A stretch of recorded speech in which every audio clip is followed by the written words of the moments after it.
Hello, welcome to another episode of Benchwarmers. I'm Matt, here with my co-host Ryan. Hey everybody, welcome to the 39th episode. Don't forget to follow us on Twitter at Benchwarmers06.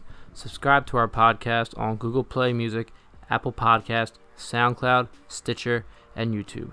This podcast this week is brought to you again by the Kidney Boys.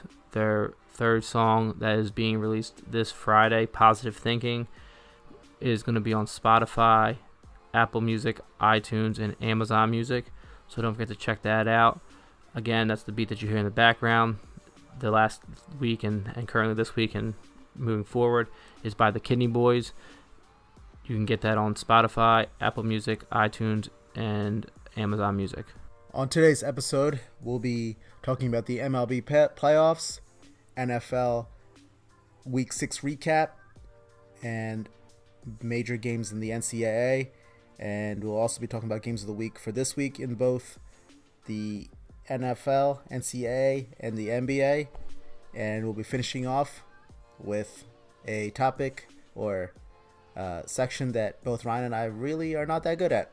The Degen Corner. The Benchwarmers.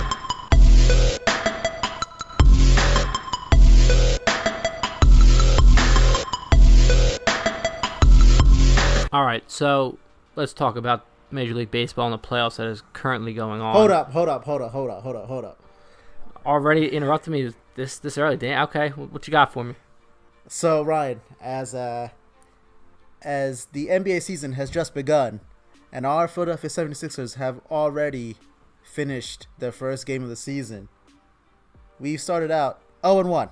0-1, Ryan. This is true. This is really true and sad to have to hear that, but yes, it is. We're 0-1 to start the season off against the team that we ended our season with last year. So here's my question. I don't mind losing to the Celtics because as I personally chose them to advance to the NBA Finals from the East this year. I understand they're a very talented team, the best team in the East in my opinion.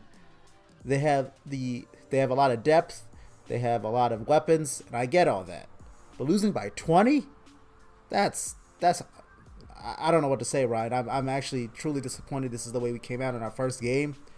Ben Simmons played. Well, I like to change my Coach of the Year pick from anybody in the NBA away from Brett Brown, who is a terrible coach, just to start off that, and then continue to talk about Ben Simmons. Go ahead. So Ben Simmons, he played well. He's probably the only player on the court on the Sixers that I thought actually played up to his capabilities.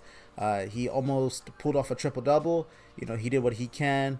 The only negative I would say from his standpoint was he missed half his free throws. I expect him. I know he's not a great free throw shooter to begin with, but I thought he should have improved during the offseason. Jump shooting wise, he still didn't hit anything that crazy there. Obviously, no 3-pointer shot, but but he was able to drive it in when he wanted to, especially on fast breaks. He was able to make plays for others, and he obviously rebounded well. So Ben Simmons, I can't blame him for this one. But who I can blame for, Joel Embiid, our superstar center. Where was he?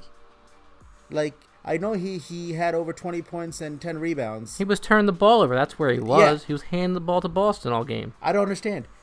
Just don't pass the ball to the other team. They're wearing a different color jersey. How hard can it be? And when he gets in the post, I understand you want to take Aaron Baines. I know you want to take him. I understand. You're a better player. You should be able to take him. But if you're getting down in the post and you're not getting good position, pass it out. Get repost. Don't just try to take him on and then you got the backup guys coming in trying to swat it from you. Like Terry Rozier blocked him from behind because he's here just waiting, just in the post for 20 seconds, trying to make a move. The whole team knows what he's doing. Come on, man. I don't know. I thought he would be better than that. I mean, I understand it's the first game, but you're an all-star center. You're supposed to do better than that. And before I let Ryan speak, and we don't want to take the whole podcast yelling at the Sixers. Markelle Fultz, what are you doing, man? Can you shoot yet? 1 for 3. I think he had 3 turnovers. Come on. 1 for 3 where? In the first half, yeah. He was 2 for 7 overall. Oh, yeah, you're right. Maybe I just stopped paying attention to what he did in the second half. But he barely played the second half, honestly. Like I don't think Brett Brown let him play because I think he was just kind of like, wow, maybe he's not ready yet. But I thought, all this time he had to get ready, that he would be, showing us why he was number 1 pick last year. Yeah, I don't know, Ryan. Maybe we should put him back on the bench, make him play off the bench, and let JJ start. Not like JJ was any better today, but there's some few issues with this team. I'm not saying. Listen, Fultz, first game really playing, starting with the team, he looked shaky. He played shaky. His form wasn't that bad. It wasn't going in. You could tell he was really nervous, which is kind of sad to see. I agree with you there. Joel Embiid was a big problem. This team all around, if you watch this game at all, they were rushing instead of taking their time. They weren't really looking for open shots. And again, I still hate Covington starting. I'd rather have J.J. Redick out there starting and just bench Covington. I don't really care. And again, like I said, J.J. Redick didn't do much better. I mean, he was 2 for 8 from the 3-point line, and Covington was 2 for 7. You change that around, and they shoot a little bit better to what they can do. It's a different game. So, yeah, we lost it in that aspect. We had 10 turnovers in the first half, most of it in the second quarter, for Christ's sakes. Learn to pass the damn ball. Like, the pass at the end of the first half where Embiid just handed it to Tatum, for Christ's sakes. Like, are you kidding me? You could see he was watching you the whole time. Like, how dumb are you? I'm sorry. Like, it's simple basketball. Don't pass to the guy when he's right there in the passing lane, for Christ's sakes. Like, this isn't rocket science, people. It's not rocket science. That was very disappointing to see. Like I said, he put up numbers. I'm not saying he didn't. He had 23 points and 10 rebounds. So, okay, you had your double-double. I agree with Matt. I'm not going to put it with Simmons as much, although Simmons had 3 turnovers himself, which were pretty bad. I think we totaled 16 turnovers, so we had 6 in the second half, but we couldn't do anything. We were, as a team, I think we shot like 19% from the 3-point line. You're not going to win when this team thinks they can live and die by the 3-pointer. As you watch this game, they just pass it and jack the 3 up after the first 5 seconds of having the ball. Why? Set a play up. Do something. Look for the open man. Something better than this. It was just pathetic. Again, I think Covington in the starting lineup is a big problem. I think JJ, yes, he was played bad, but I think him in the starting role and transition him in and out, just subbing a little bit more for him because he's a little bit older. I'm not saying that can't be something that we can do, but I think Covington is still a big problem. Like I said, he was just jacking up shots, and I'm base pointing him, and Redick did some of the same thing, but he was a little bit more open. But just jacking up shots just as soon as you get the ball. Why? There's no need for that, guys. Run the plays. Move. There's obviously no plays because Brett Brown doesn't know what the hell he's doing with this team. Like, again, I'm not going to come at fault or anything for how bad or good he played as much because, again, it was basically his real first game in. But we ended the NBA the same way season last year, the same way we started this season. Vice versa. We started the season the same way we ended last season. Terrible. We'd catch up, and then we'd choke and blow the whole entire game as a whole team. Just rush. Let's jack up threes. I mean, Embiid, you were, 1 for 4? Listen, you made your first one and then missed the next 3. Just really stop shooting. Drive in. You're a bigger guy. Like Matt was just saying, it's Baines. Take it on the dude. I don't care who subs in for him. You can take them. Yeah, you got blocked by Rozier because that was just easy pickings. He watched you. You knew what you were going to do. I mean, you do the same move all the time. Do something different. Drive to the lane. Move. Stop jacking the 3 up when you got some guy on you and it's not really that good. All in all, we played terrible. We live and die by the 3-pointer. We think we're Golden State for some reason, and we're not. And you live and die by the 3, and, when you shoot 19% from the 3-point line, yeah, you're not going to win the game. You're not going to even come close, and that's why we got blown out tonight, and it was really upsetting, angry, and sad to watch. I had a bunch of emotions going through my head and out loud at the TV, so it was just a terrible game by the Sixers, and not the way that I want the team that I think was going to win their conference to play, because it was really, really pathetic to watch. Yeah, one last note from me. Another reason why I thought this was a bit disheartening is Kyrie and Hayward basically did nothing. They were basically non-existent. Yeah. You're right. I forgot to touch on how bad those two were. And we still lost by 20. We still lost by 20 with arguably their 2 best players basically not doing anything. That's how good the Celtics is. I understand, but you would think that if we held Kyrie and Hayward to what they did, that we would have been closer or probably won. So they had 17 points combined. 17. They shot terrible. They shot maybe 20%. Exactly. I think Kyrie hit 1 out of 8 3-pointers. Yep, he did. You're correct. So, I mean, the fact we couldn't take advantage of that is it's kind of sad. But it's only one game out of 82. We got another 81 to go. So, it's a long season, but not the way I wanted to start. No, I agree with you. We got our home opener coming up this Thursday against Chicago, so maybe we can turn it around and actually play a lot better than we just currently did. Maybe we actually get a real coach out of it.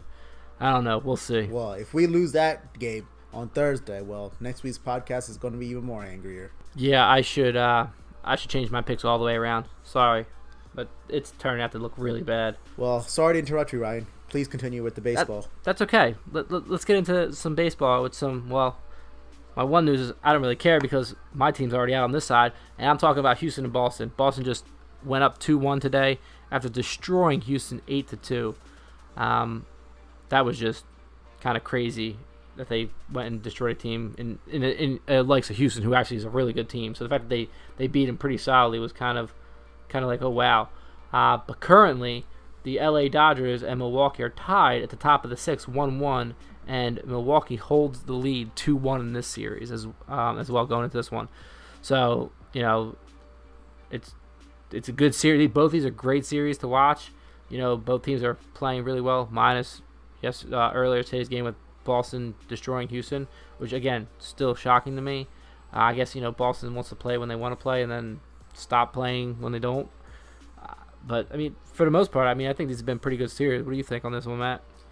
Yeah, I mean, the Boston one, obviously, Ryan, that I picked them to win the whole thing. So I'm glad they were able to win today.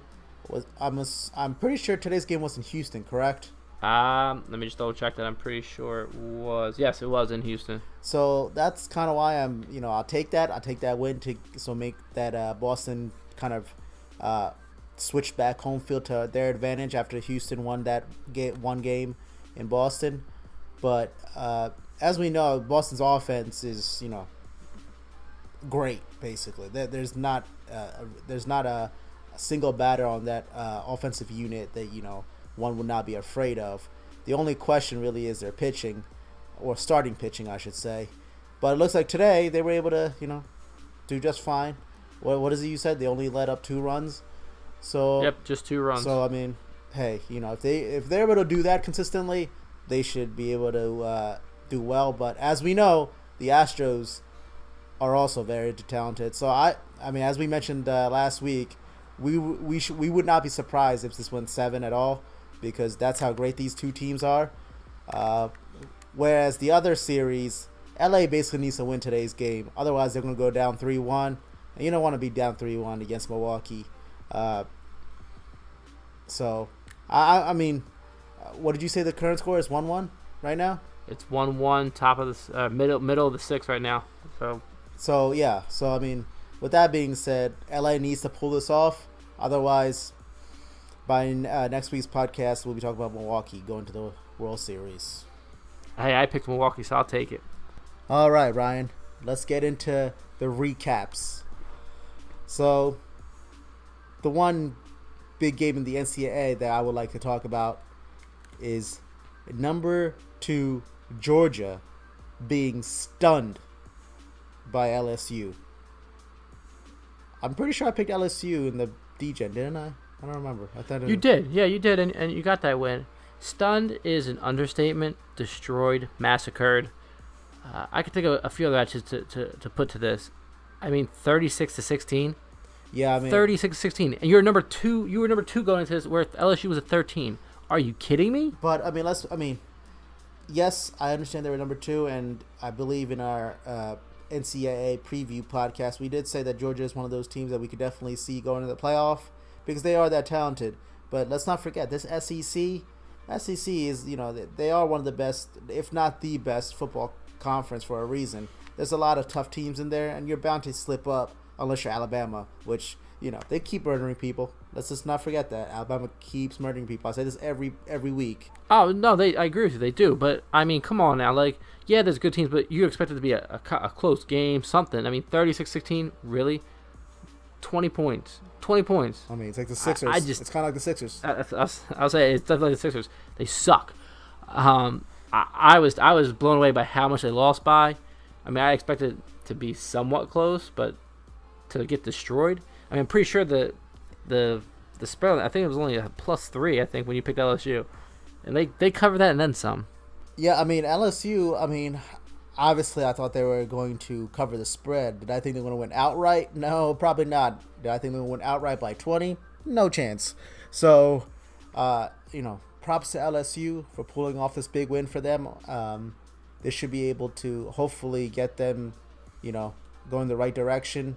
But I wouldn't say Georgia. I would not count them out totally, because it kind of depends on how the SEC plays out. Let's see who ends up winning that division of the SEC and how that SEC title game works out. Because I'm going to safely assume Alabama is going to be the one of the teams in the SEC title game. But let's see if it's going to be. I'm not sure the other side. It might be Florida. Florida's another team, let's not forget, in the SEC that could possibly pull it off too. But once again, congrats to LSU for pulling this off. Ryan, you have anything more to say on this one? Well, yeah, just to note, I mean, there is usually 1 week within college football where a lot of the top 10 teams lose. And, that happened this week. Not only did Georgia lose, but, Washington and Penn State still couldn't, get that jump because they ended up losing as well. And you have those weeks like that. So, it does happen. I'm not saying it doesn't. But it just, it was rough to see some of the other teams that I had actually picked in my playoffs to end up losing. And, well, my playoffs look pretty bad right now. That's all I got to say to that. And the one NFL game that I thought was worthy to talk about in the recap, well, it was a Sunday night game. And this game, let's just say they didn't play any defense, because the Patriots-Chiefs game, it ended 43-40. There was one punt in the whole game. The legend, Tom Brady, he did it again.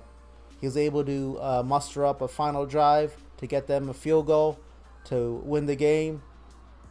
But I must say, Patrick Mahomes, he started off slow in the first half, but hey, second half, he pulled it together and brought his team back. They did tie it up 40-40 with about 3 minutes left, but let's be serious, too much time for the GOAT. You can't let Tom Brady have that much time. He will pick you apart. But once again, I do respect the Chiefs. If they were missing a few key guys on defense, Justin Houston, Eric Berry, clearly I'm sure if they were on the field, it would make. I would hope they would make a difference. The Gronk did not look healthy by any means. He did catch a couple key balls in that last drive, but overall, man, I don't know what's up with Gronk. It's like they're kind of saving him for like later in the season or something, because he just does not look like the dominant tight end that we know of Gronk over the last few years. So I think the concussions are getting to him. That's all I gotta say there. I mean, it's definitely plausible. Not even the concussions. I think it might be his body in general, because the way people have to tackle him, they got to go for his legs. He can't. He's too big to tackle him normally. So maybe all these years of taking those hits may finally be catching up. But a few weeks ago we were thinking about the demise of the Patriots, but here we are once again. Patriots look like, hey, just like normal. Being one of the lead contenders for the AFC, beating an undefeated Chiefs team. Why do we doubt Belichick? I mean, I said this in the beginning. I will always doubt Belichick. Chiefs will get their revenge. Yeah, right. As long as Andy Reid's their coach, pretty sure they'll choke somehow. This is very true. He just can't. He doesn't learn. You give Tom Brady that much time on the clock, you're screwed, and that's what he did. I don't agree with you. He's Andy Reid. He should have learned to time manage that clock a lot better than that to give him that much time. That was his mistake. Also, one other thing, Tyreek Hill, he's very fast. Very, very fast.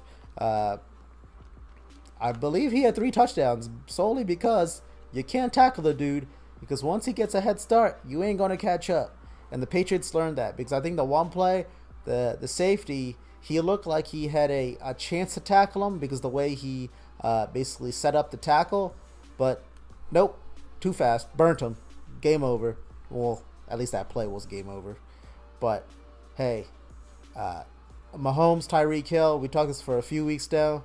They're an exciting duo to watch. And next week they play the Bengals, another Sunday night game that the Bengals get, or the Chiefs get. Hopefully they will bounce back from this Patriots game and, get back on track with another win. But the Bengals, they're not a joke either, so I'll definitely be tuning in to see how that turns out.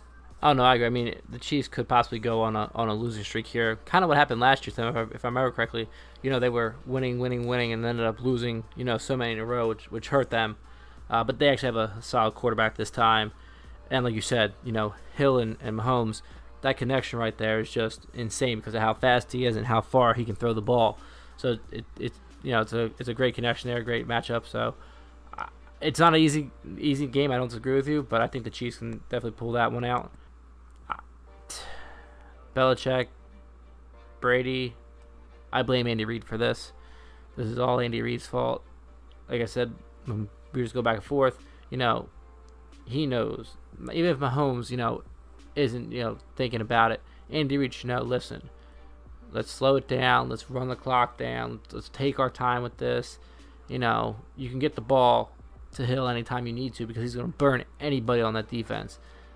And yet we still leave 3 minutes left on the clock for Brady to do what he does best, and that is destroy you in the last minute, last 3 minutes, last minute, last 30 seconds, last 2. It doesn't matter. He'll find a way to get a touchdown more times than not.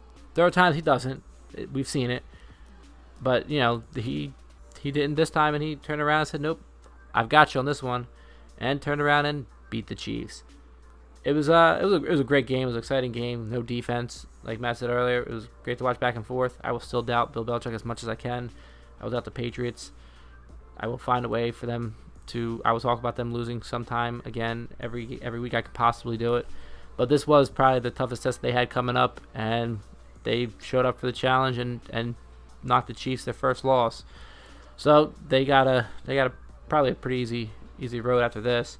I don't see many other teams being in their way, but they could fall apart again, which I can only hope and be excited for. And the Chiefs hopefully can continue on their path, but like I said, the Bengals are no easy matchup for them. That's going to be a tough one for them going into that game. But I think the Chiefs have they have what it takes as long as they don't let that loss get to them and they don't relive that loss over and over again. They should be able to beat the Bengals. So let's jump into games of the week.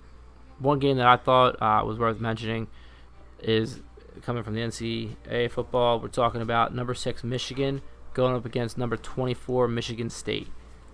This is the battle of Michigan here, and I actually like Michigan in this one.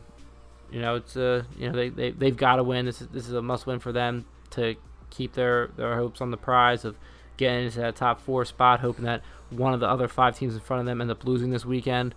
It's definitely a rivalry game. I'm pretty sure it's at Michigan State, but they're not that far that it's basically a home game for both teams here, even though because everyone will travel just to watch their team play. So it's going to be a great matchup. I think it'll be a close game. I don't see this being a blowout by any means, but I think it'll be at least a touchdown that Michigan wins by, but it'll definitely come down to like a last second play, and they end up scoring a touchdown to get the win or something like that. What are your thoughts on this game, Matt? Yeah, I agree. That definitely is a rivalry matchup, Big Ten matchup. And I think the fact that the game is in East Lansing for Michigan State gives them a slight advantage here. I know Michigan is a more talented team. Jim Harbaugh definitely has coached up this Michigan team since their loss in the first week of the season. They've definitely turned it up since then. So I want to say Michigan will do well, but I think solely because it's a rivalry matchup, I think Michigan State will pull off the upset and knock off another top 10 team this week. Kind of hope you're not right there, but it's a possibility. So the one that I hope happens is the next game that I chose for, another game that we come from NCAA, and that is number 16 NC State going up against number 3 Clemson. I would love to see Clemson lose. I would love to see NC State do that to them. And, it's going to be a tough matchup for NC State. This is definitely no walk in the park. Clemson is definitely the better team, I feel, going into this. It's in Clemson's home, so I don't see it being an easy matchup for NC State at all. But, they can have what it takes. Listen, teams have what it takes week in and week out to come in and beat teams. So it's possible that NC State can come in and beat Clemson. I mean, look what happened to Georgia, although LSU is definitely, I think, a better team than NC State is. But, it happens. Teams come in and win, and I think NC State, prepares for this game properly. I think they could pull off the upset, but being that it's in Clemson's home, it's going to be a tough one for them to overcome here. Yeah, I was honestly surprised when you put this on the agenda that NC State was ranked so high. I believe they're undefeated. Am I wrong there? I'm pretty sure when I was looking at it, but just for you, I will just double check that. And they are 5-0 currently. Yeah, I was a bit surprised by that because NC State, they really are not a juggernaut by any means in the NCAA. So I'm surprised by that, but Clemson, we know, is a true powerhouse. So I expect them to win this one, and like Ryan said, this is in a home game for Clemson, so this should be fairly easy win. I see a 2-touchdown win over number 16 NC State for Clemson. So off of football, since basketball did actually start tonight, as we ran about our Sixers being horrific, my last game of the week that I'm choosing is going to come on Saturday night when the Rockets take on the Lakers in their home opener with LeBron James starting off. So I'm choosing this game solely because of the two teams involved here. One, it's LeBron James' home game with the Lakers. And if not, I'm pretty sure they have a game earlier in the week. So their home game with the Lakers. And it's Houston, who was the dominant team in the West last year. So I think it's a test for LeBron James and his Lakers to see how they can match up with a great team like Houston. But it's also a test for Houston to see how well they can play against LeBron James' team, as well as, I'm pretty sure it's probably their second game into the season, if not third game into the season, play with Melo and CP3 and just get that team meshing together. So, it's early in the season. We're going to see these teams. But, the Rockets, with the addition of Melo and the loss of some other players, it's good. It should be intriguing to see that dynamic against a team with LeBron James and a bunch of misfits, minus Kuzma, who I think is good, and I like Ingram with that team. Basically, I just think Lonzo Ball is the misfit, and the rest of the team, really, I don't see why some of the players are there. But maybe, again, I watched them in some preseason, and they actually didn't look too bad.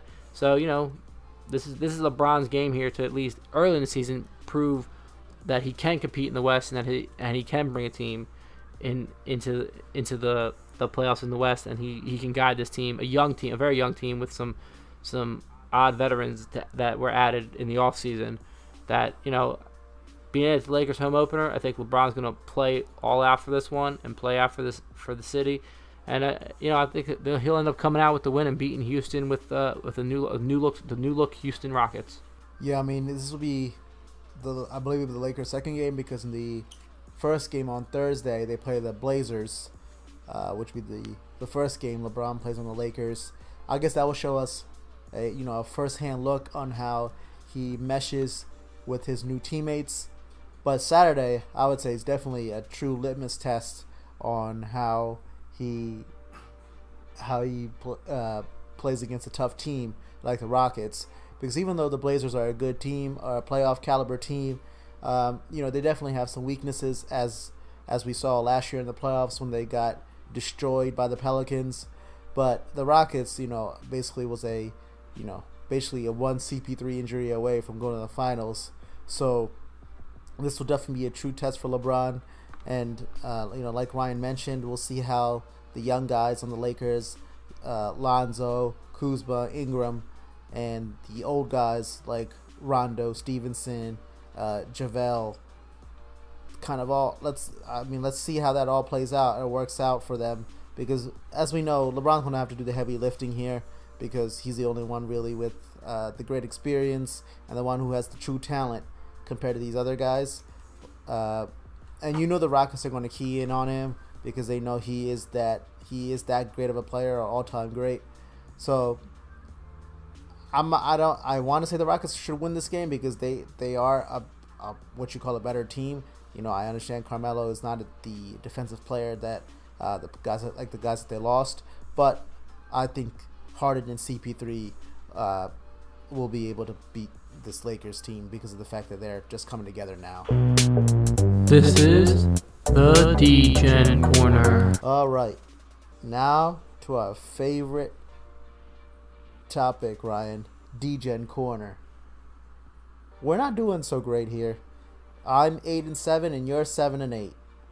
We definitely could do better, Ryan. Yeah, I don't know if it's the games we're picking or we just don't know what we're doing, but it's not looking good right now. Nope, not at all. So for this week, my picks are NC State plus 17 versus Clemson, LSU minus 6.5 versus Mississippi State, and Saints plus 2.5 against the Ravens. And my picks are Oregon with a plus 3 against Washington State, Michigan with a minus 7 versus Michigan State, and the Bears at a plus 3.5 versus the Patriots. So, just to reiterate, my picks: NC State, LSU, Saints. And mine are Oregon, Michigan, and the Bears. Alright, so for my hot topic, I'm going to talk about the Los Angeles Rams quarterback, Jared Goff, you ding-dong. Whatever the hell, Goff, I'll say what I want, alright? Leave me alone. But, he has won his first 6 starts this season, all under the age of 25. So I bring this up because he is in, the likes of Dan Marino and then Dante Culpepper. The kid, is playing phenomenal.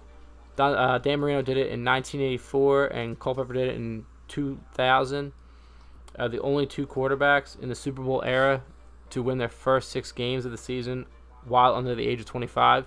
So much respect to him on that. The other reason I bring this up is the Rams didn't do too good, last year in the playoffs. And, these 2 guys who I just mentioned, and Dan Marino and Dante Culpepper, when they did start off the season 6-0, they both lost in the conference championship. Can the Rams quarterback break that curse? I don't know. The way they're playing right now, they should be able to, but they were playing just as good last year, and they couldn't do it. So, it's going to be interesting to see here. I'm thinking that, the way they're playing right now, he should be able to do it. That team should be able to do it. But we're going to wait and see how how it does. So congratulations to him and being 6-0 start at the all under the age of 25 with the likes of Dan Marino and Dante Culpepper. But, the streak goes to show that if he the way he started off, he's going to end up not making it to the Super Bowl this year. Jared Goff has been playing really well, like Ryan mentioned. The Rams' offense is clicking. They have a lot of weapons. They have Cooper Kupp, Robert Woods, Brandon Cooks, and let's not forget the best running back in the league, Todd Gurley. So Goff has definitely a lot of weapons at his disposal. But one thing, Ryan, the couple guys that you mentioned, Dan Marino and Dante Culpepper, yeah, you're right. When they had those hot starts, they lost in the conference championship, but they never won a Super Bowl ever. In their whole careers, they never won. Marino, arguably the best quarterback ever, never won a Super Bowl, and we know Dante Culpepper never did anything either. So I'm pretty sure that was his best season and didn't do anything after that. So I don't know if this really means anything for Jared Goff. Maybe like those other 2 guys, maybe he'll never win a Super Bowl either. It's a good possibility, or he falls off like Culpepper did. Yeah, Dan Marino, obviously, he's definitely one of the best ever, no doubt. It's a legend. That's what it is. But one thing indifferent to those teams of the Dolphins and the Vikings, I would say, is that the Rams' defense is definitely really good compared to those teams. Because I know for a fact those Dolphins Marino teams is basically him just chucking it and basically trying to outscore the other team. And Culpepper, I know he had Randy Moss and Chris Carter on that team, so they were basically kind of the same type team. So they were both trying to air it out and trying to win it that way, whereas this Rams team is a little more balanced. Yeah, they have a great offense, but they definitely have talent on defense. So maybe Jared Goff will be the one to kind of break this streak and maybe lead his team to the Super Bowl. But I guess time will tell. All right, my hot topic. Ryan, it goes to the NBA. Jimmy Butler, currently on the Timberwolves. I say currently because he could get traded at any moment. Still surprised he hasn't been. That's true. So last week he shows up to practice after basically saying he wants to get traded, and starts scrimmaging. Just puts himself into the game in the scrimmage, takes a couple of bench players, and dominates the first and second string. Straight destroys them. And basically yells at everybody, curses everybody out, and says they can't do anything without him. Not only does he say that to Wiggins and Towns, he says it to the coach, he said to the GM. I find this hilarious, because he basically talks like he's some kind of ultra legend, like he's like LeBron James or Kevin Durant or Steph Curry. I mean, Jimmy Butler, definitely a good player.